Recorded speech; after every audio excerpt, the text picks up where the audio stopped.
Ahí va. Estamos entonces, volvamos.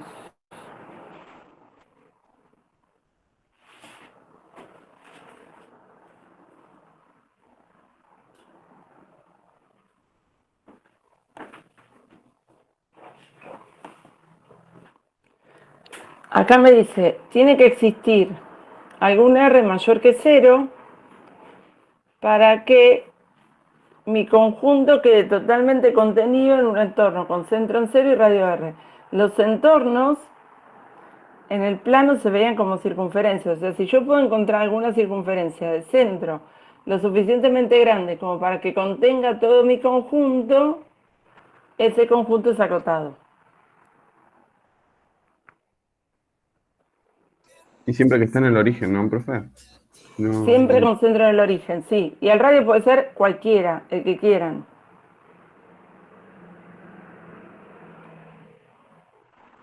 El radio podría ser cualquiera. Entonces acá seguro voy a poder encontrar una circunferencia con un radio lo suficientemente grande, no sé, mayor a 4, con un radio 10, pero seguro, de manera que todo mi conjunto quede contenido en esa circunferencia.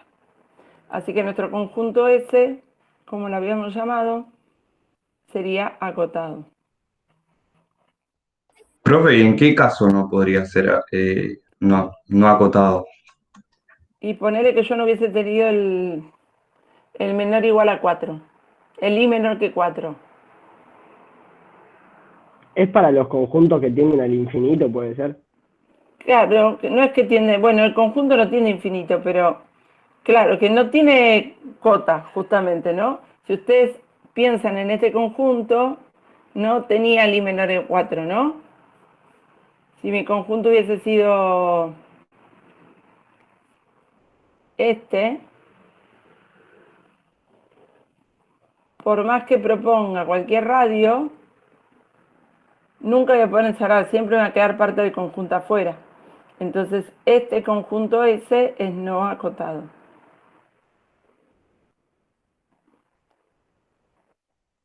Ok, ok, buenísimo. ¿Está bien?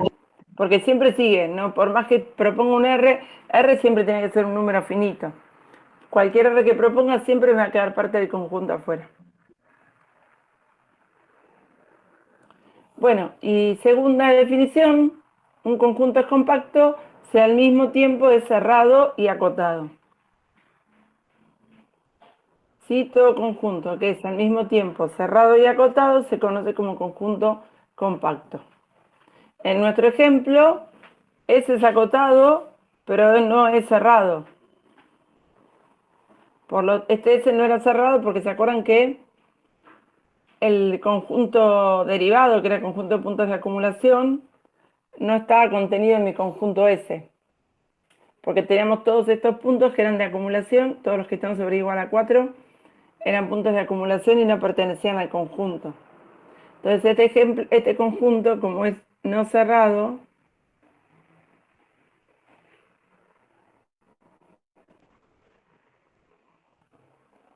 entonces a partir de esto podemos decir que ese no es compacto.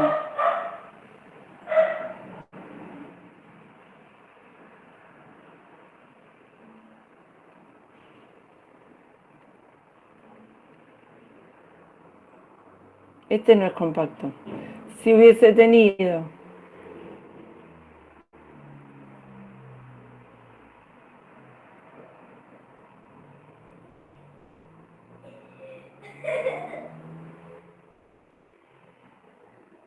si mi conjunto hubiese sido este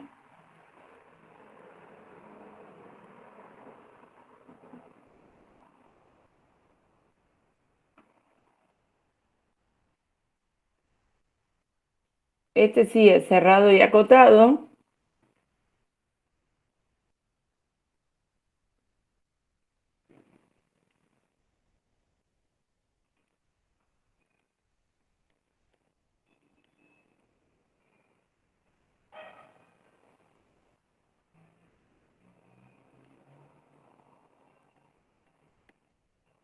entonces es compacto.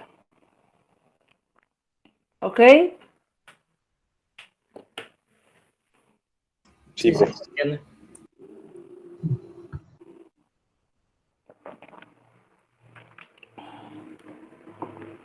Muy bien.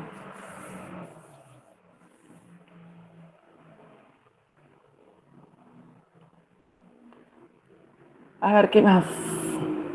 Dos. Bueno, una definición más. Vamos a decir que un conjunto es convexo. Sí, cualquier par de puntos del conjunto se puede unir mediante un segmento que esté totalmente contenido en ese. ¿Está bien? Un conjunto es convexo si cualquier par de puntos se puede unir mediante un conjunto, mediante un segmento que esté totalmente contenido en ese. Y acá tenemos dos ejemplos. ¿Qué les parece? Va a ser, ¿cuál? A ver, el conjunto A, ¿es convexo? No, No. ¿Por qué? porque puedo unir ambos puntos del Pac-Man y el segmento queda fuera de la superficie que estamos analizando. Claro, ¿no? Si yo tomo un punto acá y un punto acá, la única forma de unirlos con un segmento es que esto sería así. Bueno, ahí. Y este segmento queda fuera del conjunto. ¿Está bien? Entonces, este conjunto es no convexo. Porque encontré dos puntos que al unirlos por un segmento, ese segmento no queda contenido en el conjunto. No hay forma de unirlos de otra manera que sea, digamos, de manera que el segmento quede contenido en el conjunto. Mientras que acá, este sí es convexo, ¿no? Cualquier par de puntos que yo tome, siempre va a existir un segmento contenido en el conjunto, de manera que quede totalmente contenido en el segmento quede contenido en el conjunto. Este sí es convexo.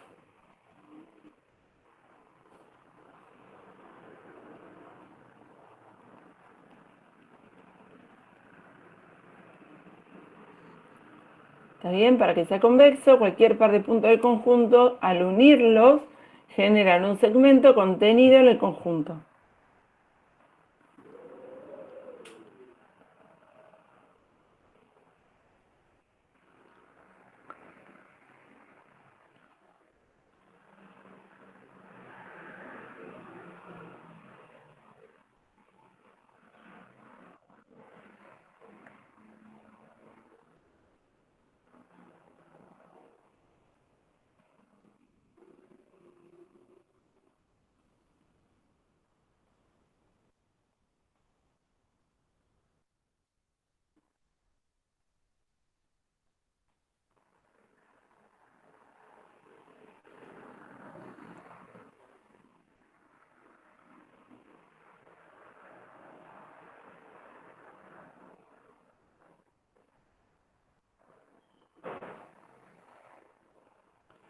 Y por último, después nos va a quedar uno, pero lo vamos a ver más adelante, conjunto conexo, parecido. En realidad, podemos definirlo un conjunto, a ver, no. También se podría definir un conjunto conexo como lo contrario a desconexo. Un conjunto es desconexo, o sea, no conexo, si está formado por la unión de dos conjuntos que no tienen absolutamente nada en común, o sea, la intersección entre ellos es vacía. Esto es un conjunto que es desconexo, cuando es la unión de dos conjuntos, que no tienen ningún, de dos o más, ¿no? Perdón, de dos o más conjuntos que no tienen absolutamente nada en común. A esos conjuntos se los llama desconexo. Un conjunto es conexo si no es desconexo. ¿Se entiende? Si mi conjunto está formado por dos o más conjuntos que no tienen absolutamente nada en común, o sea que la intersección es vacía, entonces ese conjunto se dice que es desconexo. Profe, entonces si hay un punto aislado, sería desconexo. Claro, claro. Eh, todo par de puntos, bueno, perdón, si un conjunto no es desconexo, entonces no es conexo. Esa es una alternativa para definirlo que me parece que a la vista es mucho más fácil, ¿no?, de reconocer. Por ejemplo, el conjunto B sería un conjunto desconexo, ¿no? Porque es la unión de dos conjuntos que no tienen absolutamente nada en común. Por lo tanto, este es no conexo. ¿Desconexo Profe, o no conexo? una pregunta, ¿cuál era la definición si mi conjunto estaba formado por dos conjuntos que... Por dos, la unión de dos o más conjuntos que no tienen nada en común. Gracias. De nada. Otra definición es similar a la de conjunto convexo, pero en vez de pedir que me lo unir el conjunto por un segmento, acá lo voy a unir por una unión de segmentos, que es lo que se llama poligonal. Si cualquier par de puntos yo lo puedo unir por un segmento que esté, perdón, por una unión de segmentos, por una poligonal, cuyos puntos están totalmente contenidos en ese, entonces a ese conjunto se lo llama conexo. Otra definición.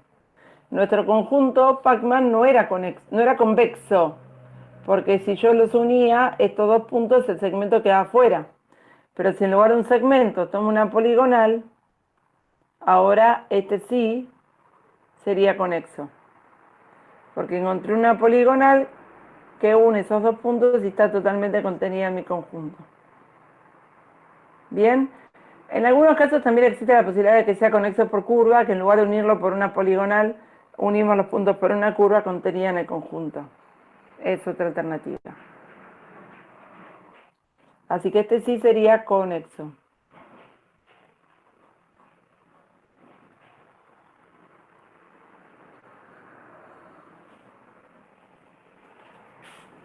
Profe, Sí, una consulta. En ¿el convexo puede también ser conexo?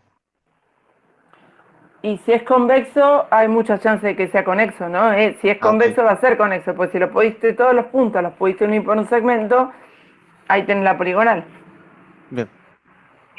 claramente. Ahora, que sea conexo no implica que sea convexo, ¿no? No es un ida y vuelta. Si es convexo, seguro va a ser conexo, pero no vale la vuelta. Acá tenés el ejemplo, ¿no? Profe, yo tengo una duda Dale. que no me quedó muy claro. Entonces, ¿cuándo sería un conjunto conexo?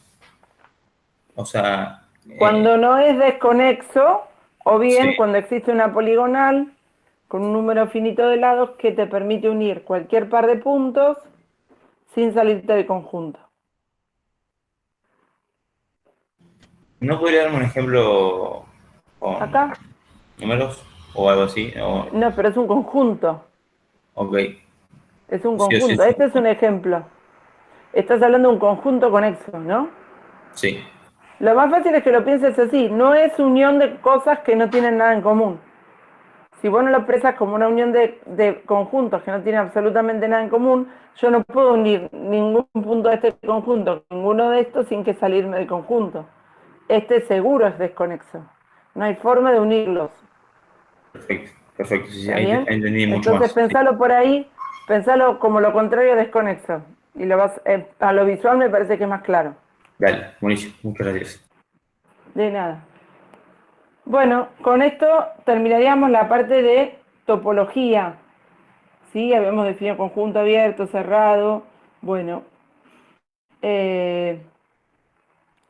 relacionado con esto tiene el ejercicio 4 y creo que en algún lado también en el ejercicio 3, sí, hablaba de conjunto acostado, compacto, conexo, que todavía hasta ese momento no lo habíamos podido hacer. Ahora lo pueden terminar el 3 y hacer el 4. Igualmente, profe, este tema es bastante más teórico, ¿no? Que práctico. Claramente.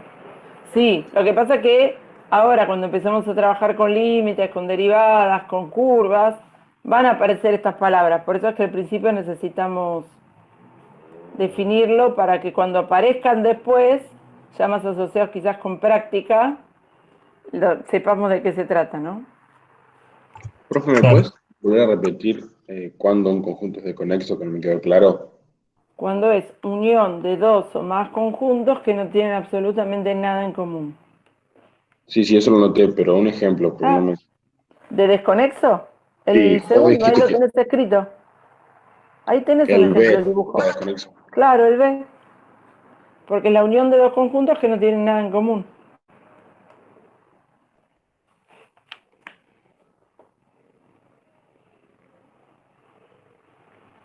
Bueno,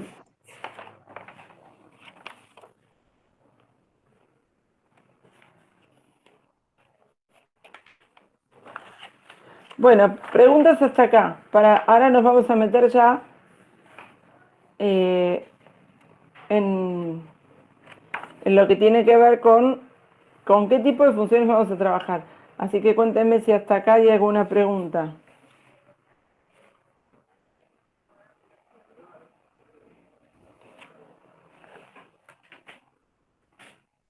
No, profe. No, profe. Bien.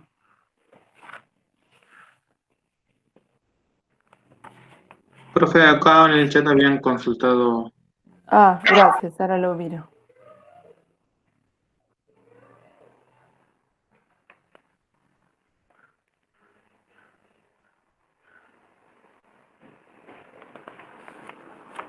Nosotros no. A ver, espera, ¿dónde lo viste eso? Ahí te lo. En el ejercicio 2 de la práctica está esa definición. Ah, ¿ves? Acá te dice. Es la unión de S más su conjunto derivado, ¿ves? S unión conjunto derivado. El conjunto derivado era el conjunto de puntos de acumulación. ¿Sí? Hace el conjunto de clausura, que es la unión de S con su conjunto derivado. ¿Está bien? S con la comita era el conjunto derivado, que es el conjunto de puntos de acumulación.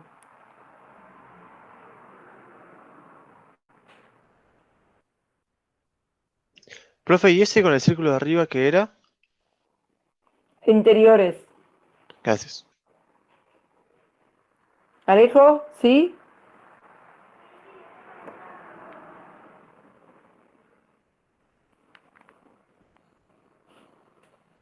Muy bien.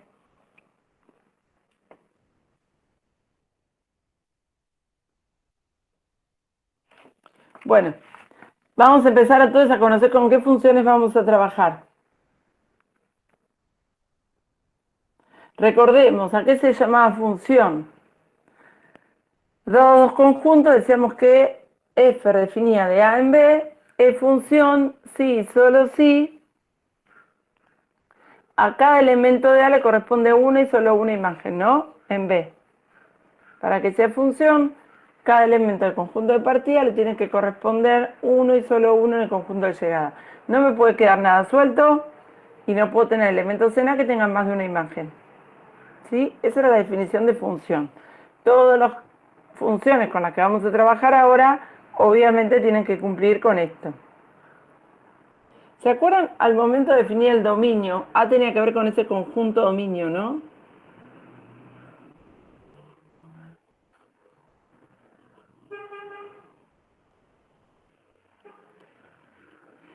¿Qué restricciones tenía que tener en cuenta?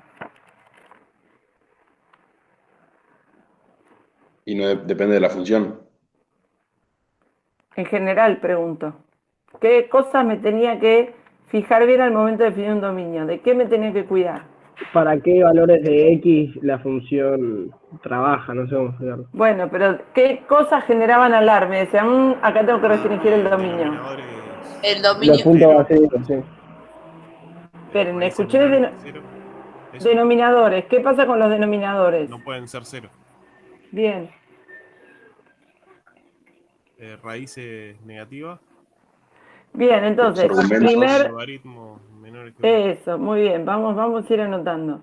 Si mi f es, qué sé yo, una función g sobre una función h, en el dominio teníamos que pedir que esa función h de x resultara Mayor a cero. ¿Cómo? Distinta es Distinto de cero. Distinta del cero. Muy bien. Segunda cosa que me tenía que cuidar, Raíces negativas. las raíces, cualquier raíz, Raíces cuadradas. cuadrada, pares, solo cuadradas, pares. pares. Bien, cualquier raíz de índice par.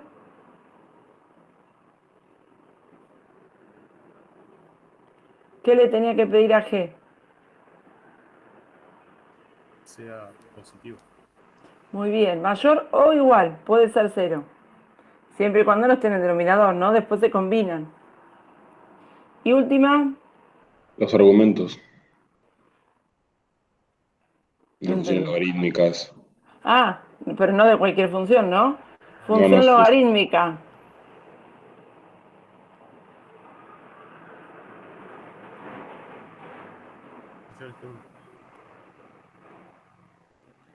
Bueno, acá no, F no puedo poner, pues ya está afuera. ¿Qué le voy a pedir a G acá? Que sea mayor que 1. No, mayor que 1 no. Cero. Que cero. Mayor a cero. Mayor que 0. Mayor que 0. Estas eran las tres más importantes. Por ahí después vemos que aparece alguna otra. Pero en principio estas son las tres más importantes, ¿no? Profe, ¿le puedo hacer Sí, una pregunta? sí. En la definición tenemos que a cada elemento de A le corresponde un único elemento de B. Pero si nosotros trabajamos con raíz, la raíz de 4, puede ser 2 y menos 2, ¿no le estaría correspondiendo dos elementos? No, Es algo que eso siempre me para. genera duda, por eso. No, la raíz de 4 es 2. La raíz de 4 es un único número. La raíz no tiene dos soluciones. La raíz de un número es un único valor. ¿Está bien? Raíz de 4 es 2. Distinto es pensar x al cuadrado es igual a 4. Acá no estoy pensando qué números tiene raíz de 4. Estoy pensando qué número al cuadrado me da 4. Acá sí tengo dos posibilidades, porque no es porque la raíz de 4 me da dos valores, sino porque módulo de x es igual a raíz de 4, o sea, módulo de x es igual a 2. Esto es lo que tiene dos soluciones, no la raíz. La raíz siempre tiene una sola solución, cuidado, ¿eh? Ese es un error muy común. La raíz de un número es un único resultado, siempre. Siempre, pues si no, como decís vos, no sería función. Lo que pasa es que acá, cuando tengo que buscarle, ustedes olviden el módulo y ponen un más menos acá, y eso no está bien. En realidad lo correcto es esto, ¿no? Cuando el módulo de x me da 2, cuando x vale 2 y cuando x vale menos 2. ¿Ok? Ojo con eso porque es un error bastante común. La raíz siempre tiene un único resultado. No tiene dos, sino uno solo. Lo que pasa es que relaciono con ecuaciones y tengo que pensar que número al cuadrado me da 4, ahí sí hay dos valores que me dan 4, que al cuadrado me dan 4. Y tiene que ver con esto. De acá salen las dos soluciones, no por la raíz, sino por el módulo. Porque estoy elevando algo al cuadrado. ¿Ok? Sí, perfecto, profe, gracias. No, de nada. Bueno, entonces empecemos a conocer. La primera función con la que vamos a... Bueno, esta es la que ustedes trabajaron sobre todo en análisis 1, son las funciones escalares, que la trabajaron en el colegio también, imagino. Las funciones escalares son las que a cada valor de x le asocian un único valor en y.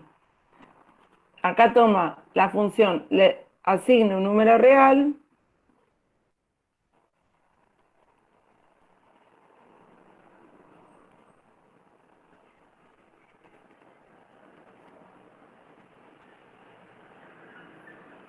¿sí? Recibe un único número real contenido en D,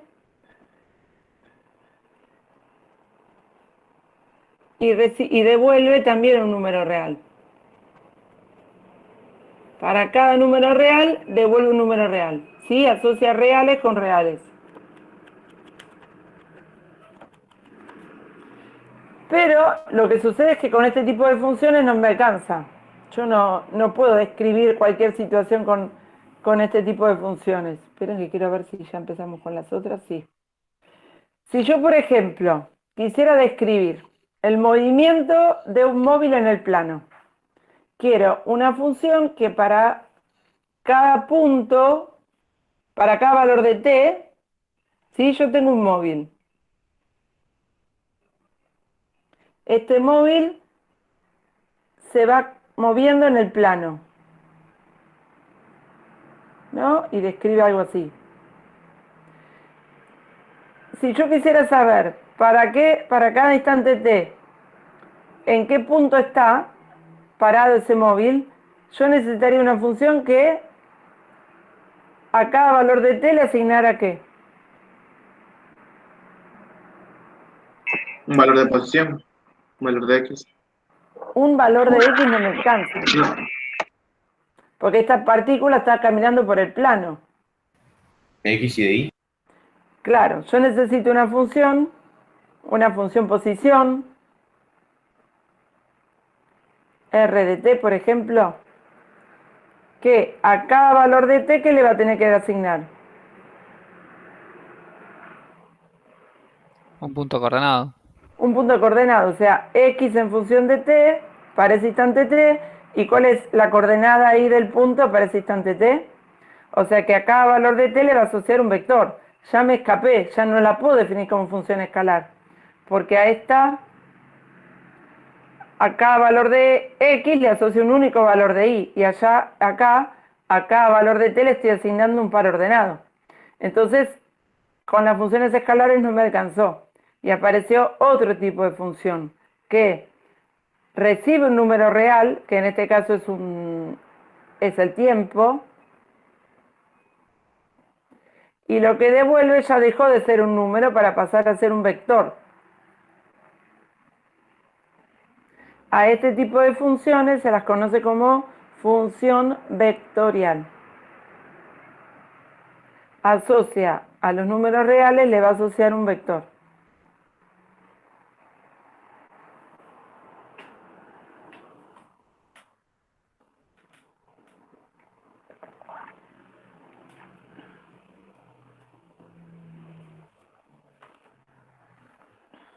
Este va a ser el primer tipo de función nuevo. Seguramente ustedes en álgebra, cuando trabajaron con rectas en el espacio, trabajaron con estas funciones, ¿no? No es que son nuevas en sus vidas, pero bueno, relacionadas con análisis posiblemente sí. Entonces, una función vectorial es una función que a cada número real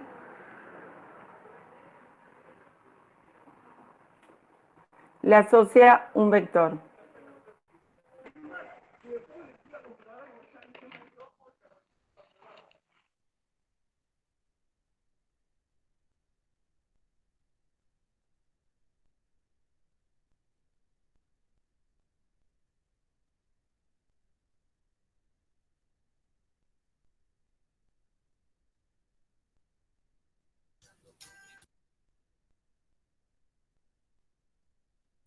Profe, ¿y el dominio de estas funciones? ¿Cómo se encuentra? ¿Puede ser que sea la unión? Bueno, ahora lo charlamos. Ahora vamos a ver cómo se encuentra. Esencialmente las restricciones van a ser las mismas que ya dijimos. ¿Sí? Vamos a tener que considerar las mismas cosas. En general lo que va a pasar es que para este tipo de funciones terminamos repitiendo muchas veces lo que hicimos para funciones de una variable.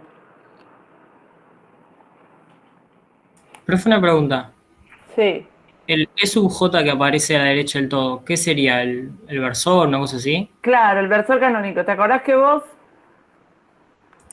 cuando expresás un vector, el vector, qué sé yo, 1, 3, lo podías escribir así, como par ordenado, o vamos a ponerle para que se vea bien.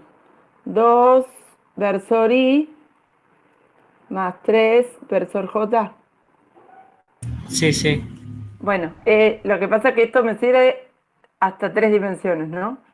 Porque después de eso, si el vector está en R3, lo puedo escribir así, que sería 2i más 3j más 4k, ¿no? Donde este es el versor 100, 010, 001. Son los versores canónicos. Bueno, para más de 3 ya se me acabaron las letras. Entonces vamos a usar este E sub j. Es el versor que tiene todas las componentes en 0, salvo la posición j, que es un 1.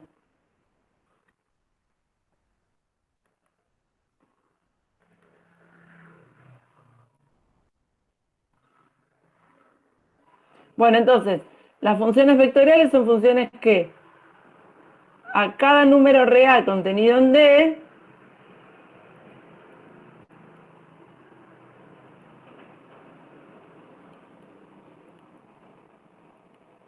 en el dominio le asigna un vector de n componentes.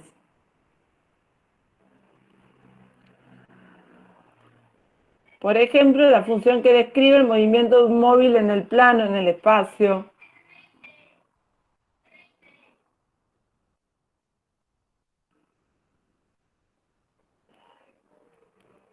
¿Sí? A cada número real le asigna un vector de n componentes.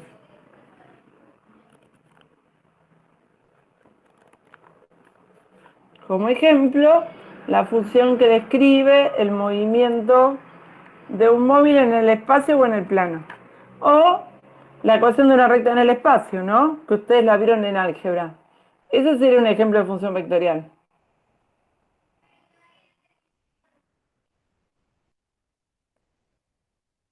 Ustedes en álgebra han visto que toda recta en el espacio se puede escribir como p sub 0 más el vector director por t, o por un parámetro. Bueno, esta es una ecuación de una función vectorial, ¿no? Si uno resuelve todo esto, la chica va a terminar quedando algo de este estilo. Bueno, voy a lo que me preguntaron, que era cómo determino el dominio. Supongan que... Ah, bueno, esto que les había dicho antes. Lo charlé y me olvidé. Bueno, acá lo tenemos escrito. Desde el punto de vista físico, una función vectorial se puede interpretar como la función que describe la posición de un móvil que en un instante t. Por eso a f también se lo conoce como trayectoria. Describe la trayectoria de un móvil. ¿Qué huella deja?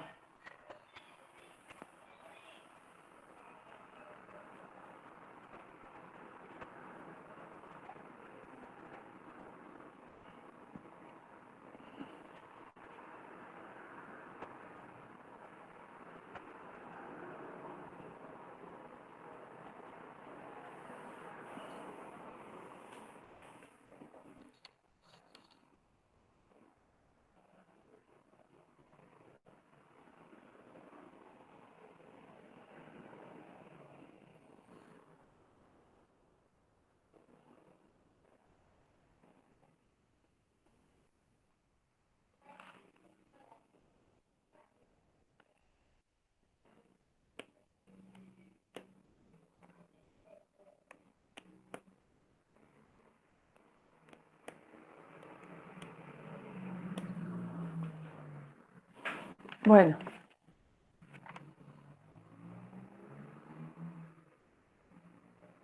Por ejemplo, entonces vamos a lo que me preguntaba de dominio. Si yo tengo que ver cuál es el dominio de esta función vectorial, en función de lo que dijimos antes.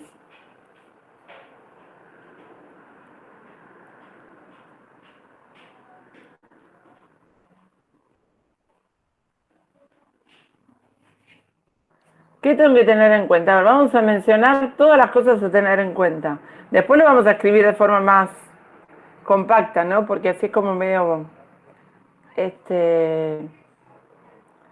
no va a ser muy práctico para trabajar. Después vamos a tratar de escribirlo de forma que nos sirva más, pero en principio empecemos a enumerar. ¿Qué cosas tengo que pedirle a t? Son los t que pertenecen a los reales, tales que... ¿Y ahora 2 menos 1 no tiene que ser 0?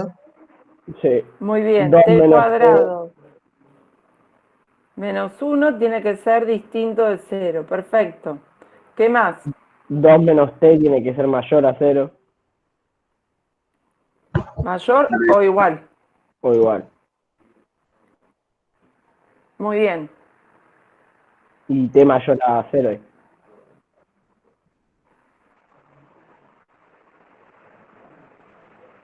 Muy bien, estas son las restricciones que tienen que cumplir t para estar en el dominio. Pero como les decía recién, escrito así es muy poco práctico. Entonces, vayamos a ver si lo podemos escribir de forma más compacta, ¿no? Profe, perdón.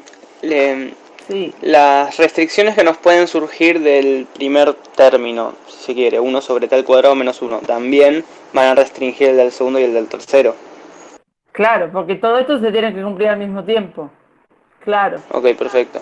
Las tres cosas, para estar en el dominio de la función, tiene que suceder todo esto. Por eso lo expresé en un solo conjunto, claro. Bueno, entonces, por un lado, t cuadrado menos 1, escribir esto.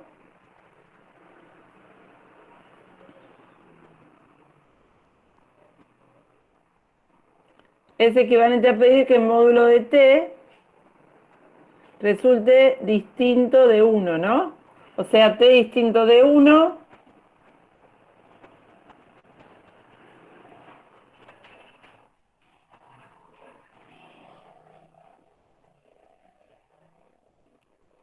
y distinto de menos 1.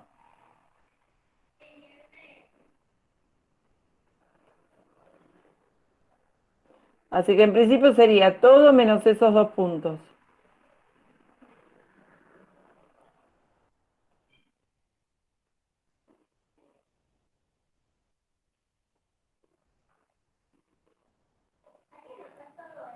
De acá tenemos que pedir que t sea como Menor o igual que 2.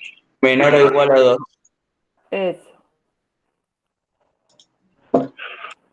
Así que acá tenemos el 2. ¿El 2 está en el dominio? ¿Cumple con esta restricción? Ay, 2 quise poner acá. Sí, profe. ¿Te puede valer 2? Sí. Así Sí. que acá pongo puntito cerrado y tendría que pintar todo para abajo.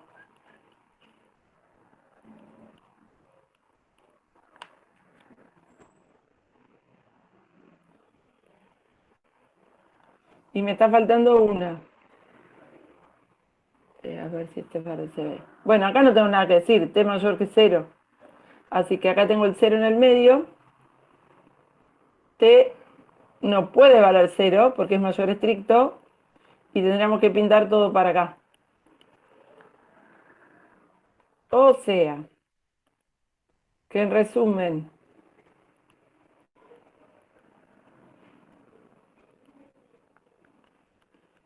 el dominio de f, ¿cuál es?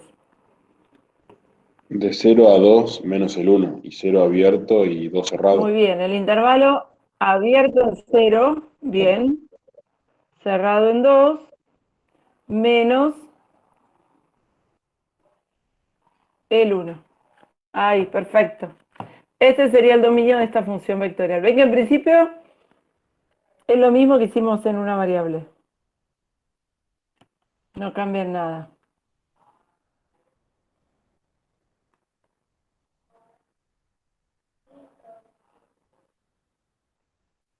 No cambia en nada. Bueno, algo que me olvidé comentarles en cuanto a nombres. Cada una de las funciones está F1, F2, Fn, cada una de estas funciones como en un vector, se la conoce como función componentes, ¿sí? Cada una de estas son las funciones componentes.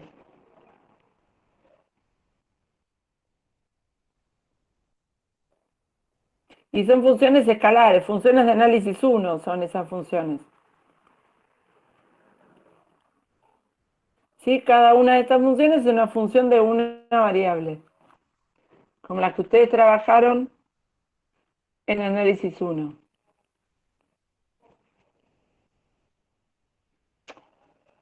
Funciones escalares.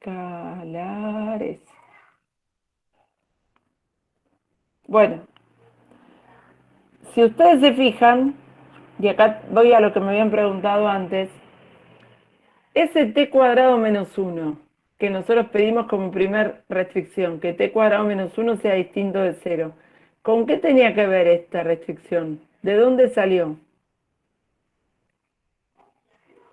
De que el denominador no podía ser 0.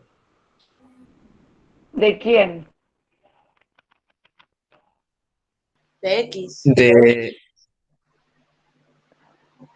De la primera De función. la primera coordenada de nuestro vector. De la primera función componente. Esto que está acá no es otra cosa que el dominio de la primera función componente es el dominio de F1. Mi función vectorial tiene 3 componentes, F1, F2 y F3. Esta restricción tiene que ver con el dominio de la primera función componente.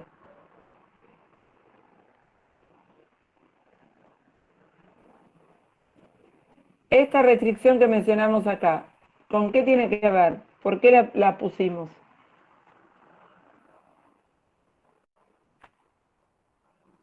El dominio de nuestra segunda función componente. Exactamente, este es el dominio de la segunda función componente, de F2. Y la última tiene que ver con el dominio de la tercera función componente, que era la que tenía el logaritmo. O sea que al momento de definir el dominio de una función vectorial, ¿qué estoy haciendo? Hacer la intersección de los dominios de todas las funciones componentes. Exactamente, el dominio de una función vectorial es la intersección de los dominios de todas las funciones componentes. Muy bien dicho. Bueno, ahí lo había obtenido escrito ya. Siempre me olvido estas cosas.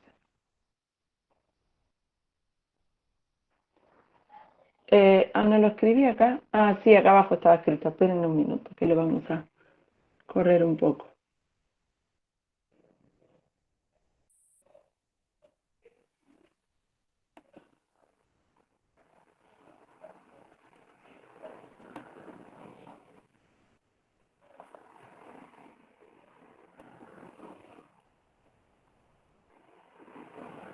Se lo voy a copiar aparte para que les quede prolijito. Control X.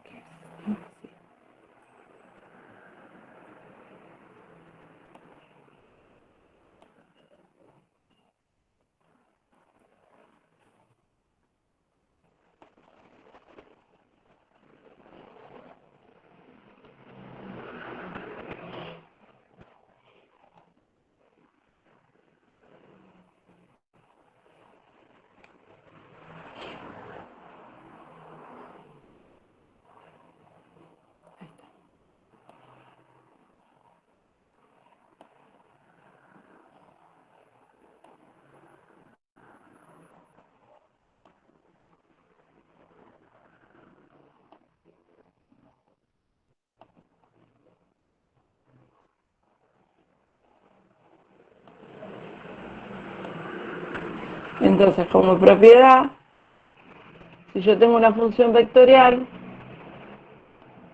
el dominio de la función vectorial es la intersección de los dominios de cada función componente. No hace falta hacer todo esto para... En el fondo uno lo hace, ¿no?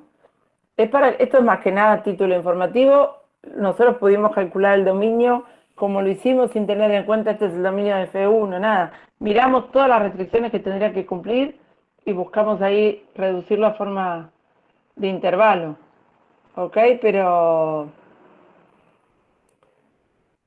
para que lo tengan en cuenta. De nuevo, siempre que trabajamos con funciones vectoriales, en definitiva lo que hacemos es repetir muchas veces, tantas veces como componente tiene, lo que vimos en análisis 1. Sí, alguien me va a hablar. Perdón. Profe, una consulta. Si no existe intersección, Tu función vectorial no está definida, porque no tendría dominio, ¿no? No tiene dominio, no tiene valor de t, no tiene sentido, digamos. ok, gracias. De nada. Bueno, esto respecto del conjunto dominio. ¿Qué pasará con la imagen? ¿Qué tipo de cosas devuelve una función de este estilo?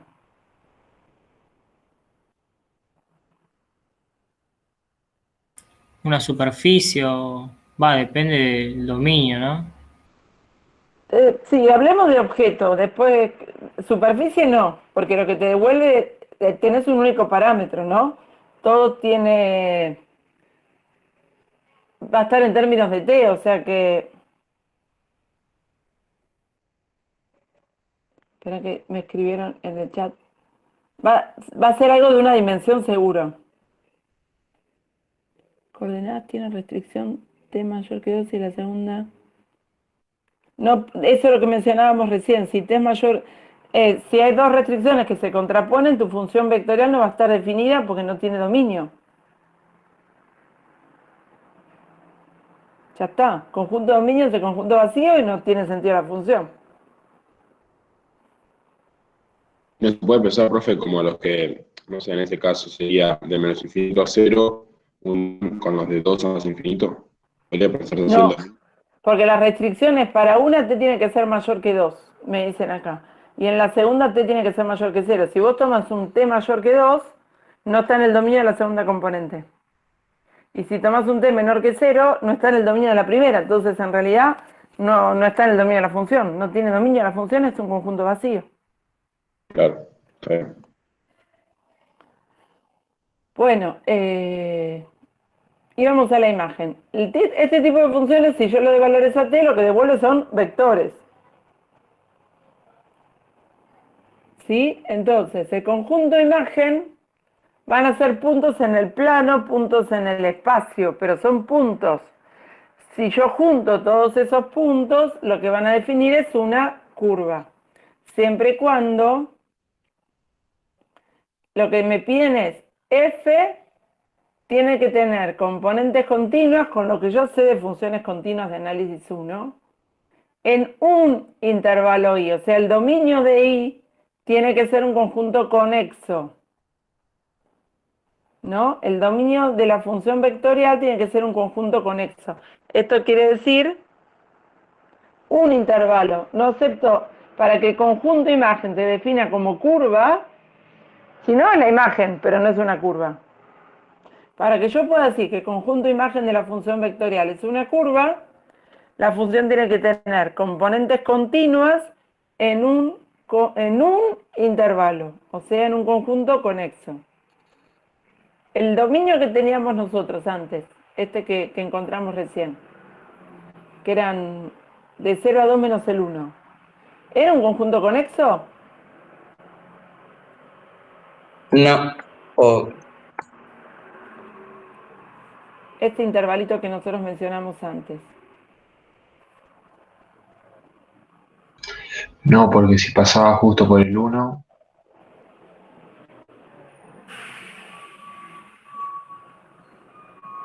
claro, no es Esto sería continuo. equivalente, es de 0 a 1, unión de 1 a 2. ¿Sí? Esto no es conexo, porque justamente es unión de intervalos que no tienen absolutamente nada en común. Esto es un ejemplo de un conjunto desconexo.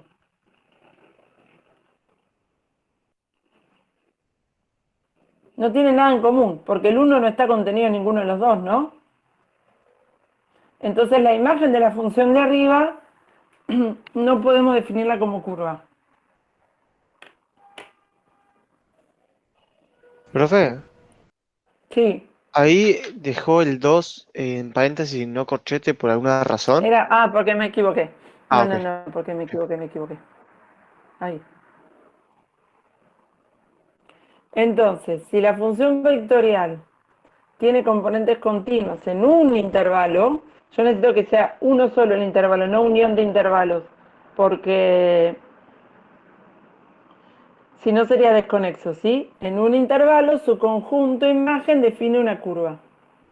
Por ejemplo, esta función vectorial tiene componentes continuos porque sus componentes son polinomios. Y está definido en un único intervalo, por lo tanto la imagen de esta función vectorial define una curva. Y ahora vamos a tratar de ver cómo describimos esa curva. Profe, en el caso anterior, Sí, ¿es desconexo porque el dominio no es continuo? ¿Habías dicho? porque el dominio es unión de intervalos que no tienen nada en común.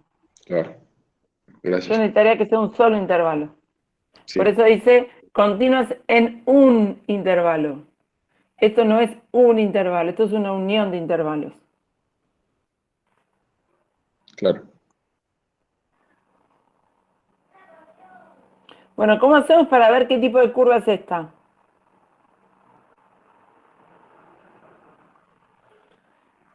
A ver, yo sé que este tipo de función vectorial define una curva.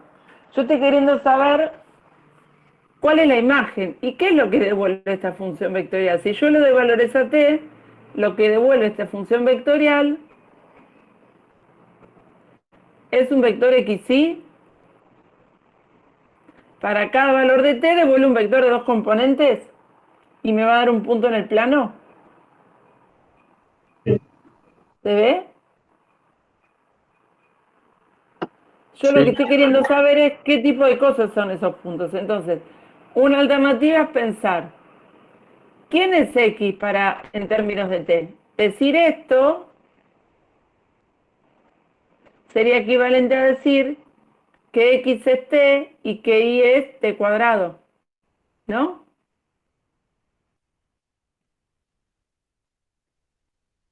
Sí, sí. A esta expresión se la conoce como ecuación paramétrica de la curva imagen de f. Ecuación paramétrica de la curva imagen de f.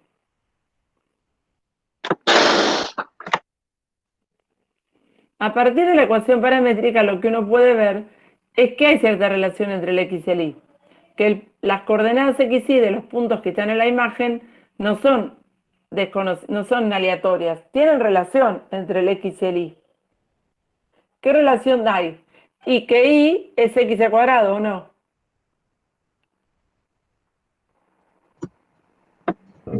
Sí, cierto. O sea que todos los puntos que están sobre la imagen cumplen que la coordenada y del vector imagen es la coordenada x al cuadrado. Pero esto no está completo, porque si t pertenece acá faltaría agregar eso, ¿no? Siempre no perder de vista de esto, que t cumple que está entre -1 y 2. Bueno, pero si t está entre -1 y 2, x también está entre -1 y 2, porque x es igual a t. O sea que esto que está acá es la ecuación cartesiana de mi curva imagen. Es la ecuación cartesiana de la curva imagen. O sea que mi función vectorial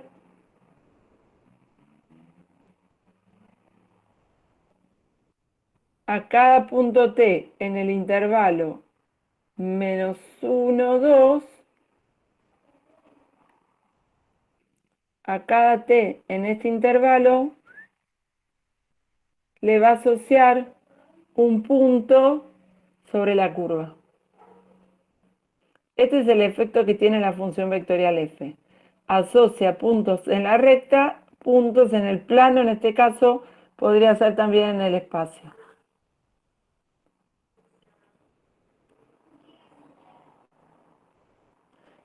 Esta es la curva, y esto es importante, esto no es el gráfico de la función vectorial. Esta es la curva imagen de la función vectorial.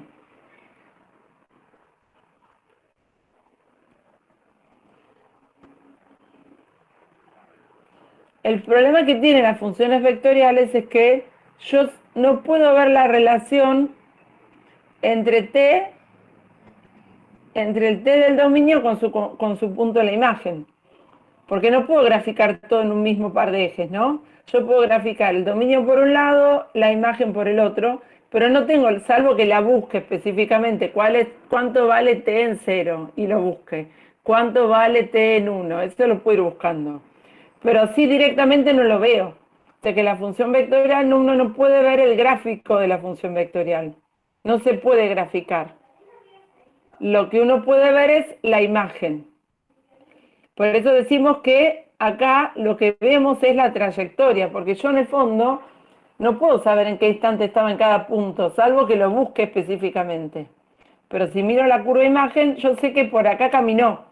Por eso decimos que esta función se la conoce como trayectoria, porque lo que describe es la huella que dejó el móvil. Pero yo perdí el contacto entre el t y el xy. No se puede ver en qué instante estoy en cada punto. No lo puedo ver. Tendría que buscarlo específicamente.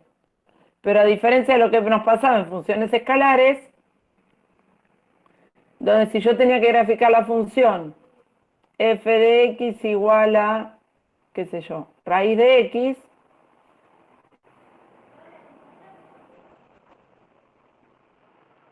Yo acá podía saber a cada x qué y le corresponde.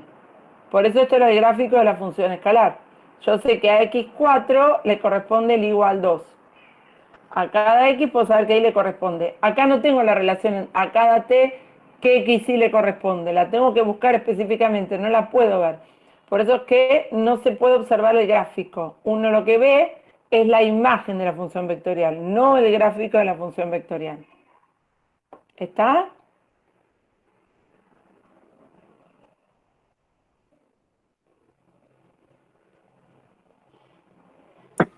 Sí, profe. Sí, profe. Lo que sí podríamos ver es tener una idea de cómo se movió. Yo podría saber de dónde salió, ¿no? ¿De qué punto salió mi móvil? El que está descrito por este movimiento. ¿De dónde salió y hasta dónde llegó? Del -1, 1 hasta el 2, 4. ¿Qué sale de hacer? ¿Cuánto vale? ¿No? El instante inicial en el que yo arranqué el movimiento fue t igual -1. F de -1 me da 1, perdón, -1, 1.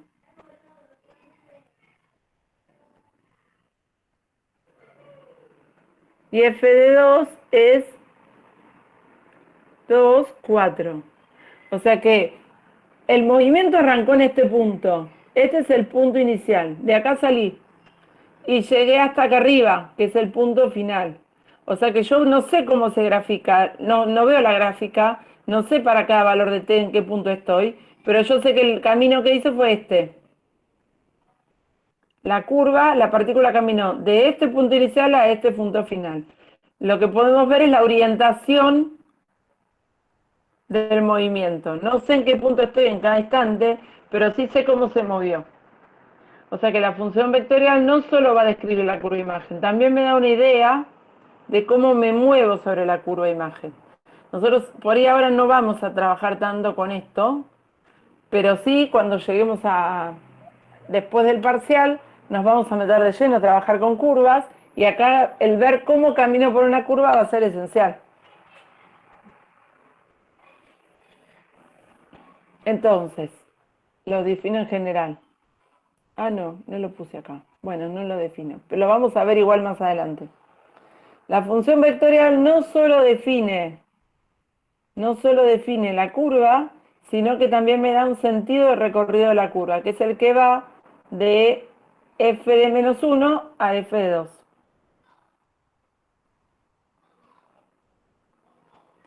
Eso ya después lo vamos a ir viendo con más detalle, ¿eh?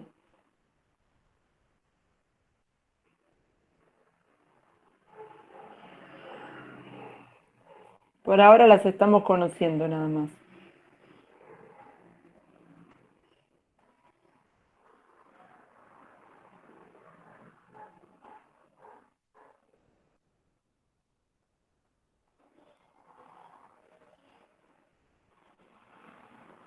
Bueno, ¿preguntas? No, por ahora no. ¿Vamos bien? Sí, profe. Bueno, Profe. entonces, hasta ahora tenemos las funciones de análisis 1. Se llama función escalar, función porque recibe un número real. Y escalar porque devuelve un número real. Esas son las que vieron en análisis 1. Y nuestro segundo tipo de función son las que se conoce como función vectorial. Recibe un número real, por eso es función, y devuelve un vector, por eso es vectorial. ¿Está? Función vectorial. A cada número real en el dominio le devuelve un vector. ¿Ok?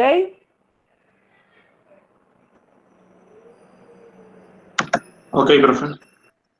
Bueno, descansemos un ratito, tomémonos, no sé, 20 minutos y seguimos incorporando funciones a nuestras vidas.